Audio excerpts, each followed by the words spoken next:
गुजरात की आतंकरोधी इकाई ने अहमदाबाद एयरपोर्ट से 4 आतंकी गिरफ्तार करते हुए श्रीलंकाई ISIS मॉड्यूल का खुलासा किया। ATS इनसे पूछताछ के लिए अज्ञात स्थान पर लेकर गई है। ये आतंकी किस कारण अहमदाबाद पहुंचे, इसका पता लगाया जा रहा है। इससे पहले भी ATS ने 5 लोगों को इसी तरह से गिरफ्तार किया था। IS खुरासान से जुड़े ये लोग पोरबंदर समुद्री रास्ते से अफगानिस्तान और वहां से ईरान जाने की फिराक में थे। इस मामले में इकाई ने श्रीनगर से उमेद मीर, हनान शोल और मोहम्मद हाजिम को पोरबंदर रेलवे स्टेशन से गिरफ्तार किया था। गुजरात ATS ने प्रारंभिक जांच में पाया है कि ये आतंकी बड़े हमले की फिराक में अहमदाबाद पहुंचे थे।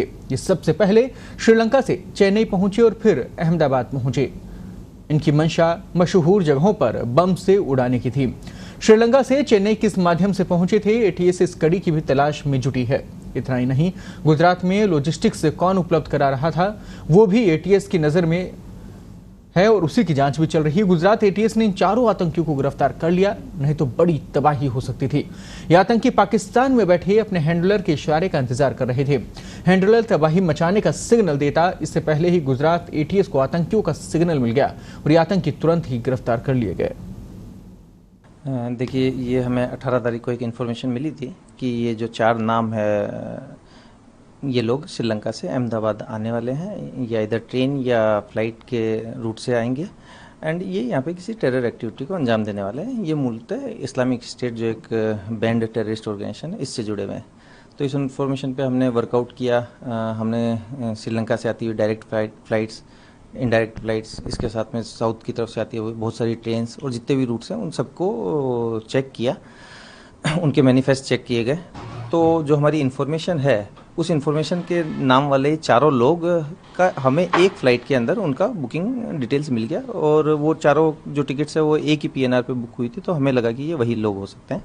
इसके बाद में उसको बैक ट्रैक किया गया, तो वो सेम नाम के लोग उसी दिन सुबह यानी कि कल 19 तारीख को मॉर्निंग में कोलंबो से चेन्नई की फ़्लाइट में आ रहे हैं। चेन्नई में लगभग 3 घंटे के लेओवर के बाद में वो लोग अहमदाबाद लैंड होने वाले थे। तो हमने सारी प्रोसेस की टीम्स बनाई, अहमदाबाद एयरपोर्ट से उनको डिटेन किया। डिटेन करने के बाद में देखा कि उनको जो लैंग्वेज है वो उनकी मूल तमिल है, इंग्लिश बहुत ही कम जानते हैं, जिसमें उसका अपना सिर्फ नाम वगैरह बता सकते हैं। ATS के ऑफिस इन सबको लाया गया। ATS के ऑफिस में तमिल लैंग्वेज के जानकार प्राइवेट लोगों को हमने बुलाया। उनके मार्फत से जब इनका हमने इंट्रोगेशन किया तो इनका जो नाम है, 4 के उन्होंने नाम रिवील किए। ये लोग मूल श्रीलंका के हैं। इन्होंने बताया कि ये पहले NTJ नाम के ऑर्गेनाइजेशन से जुड़े हुए थे एंड रिसेंट में ये लोग फरवरी 2024 से IS के एक हैंडलर अबू के कॉन्टेक्ट में थे। ये अबू पाकिस्तान में रहता है और पाकिस्तान, दुबई, UK इन सब जगहों पे इसका जनरली मूवमेंट रहता है। इस अबू ने इनको IS की जो विचारधारा है उसके बारे में काफ़ी कुछ बताया। ये लोगों ने ISIS की जो सभ्य बने, इनके मेंबर बन गए। उसके बाद में ये लोग किसी भी हद तक कोई भी टेररिस्ट एक्टिविटी करने के लिए तैयार हो गए।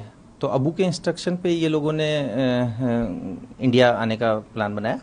अबू ने इस काम के लिए इन लोगों को श्रीलंका में 4 लाख श्रीलंकन करेंसी भी प्रोवाइड कराई और साथ में इन लोगों को ये बताया उन्होंने कि भाई जब आप लैंड कर जाएंगे तो मैं आपको एक लोकेशन दूंगा जिस पे आपको टेररिस्ट एक्ट करने के लिए वेपन मिल जाएंगे। इस पूरी प्लानिंग के तहत ये लोग अहमदाबाद यहाँ पे लैंड हुए। अहमदाबाद जब लैंड होने के बाद में हमने इनके फ़ोन को चेक किया तो फ़ोन में जो वेपन है और जो लोकेशन है उसके कोऑर्डिनेट्स दिए गए थे। कोऑर्डिनेट्स पर जब ये खुद टेररिस्ट लोग हमें लीड करते हुए लेके गए और उस पर्टिकुलर डेड एंड पे जहाँ पे उनकी पहले से जानकारी थी कि यहाँ पे खोदने पे सामान मिलेगा, तो वहाँ डेब्रीज थी। डेब्रीज के अंदर से ये वेपन मिले हैं। ये जो 3 वेपन मिले हैं उसकी जो प्रारंभिक बनावट है उसमें जो पिस्टल है उस पर स्टार का मार्का है और साथ में जो स्क्रैच कर दिया गया है नंबर उस पर होता है। ये जनरली नूरिन को जो पिस्टल है उसका इस तरह का डिज़ाइन रहता है। साथ ही जो 20 कार्टेज जो मिले उसमें सभी के ऊपर फाटा लिखा हुआ है। FATA generally federally administered tribal area को कहते हैं, जो कि पाकिस्तान का एक प्रोविंस है। वेपन सर कहाँ से आए, किसने रखे? हाँ, इस बारे में इन 4 लोगों को कोई जानकारी नहीं है, बट जो जिस लोकेशन पे ये सब चीज़ें मिली हैं उस लोकेशन की हम थोड़े और इन्वेस्टिगेशन करेंगे और उसके आधार पे आगे डिटेल्स निकालेंगे। इन लोगों के पास से क्या सामान बरामद हुआ, क्या सेंसिटिव इन्फॉर्मेशन सामने आई? इन लोगों के सामने से जो सेंसिटिव इन्फॉर्मेशन आई है कि सबसे पहले तो इस्लामिक स्टेट जो इंडिया में बैंड है उसके मतलब सभ्य हैं।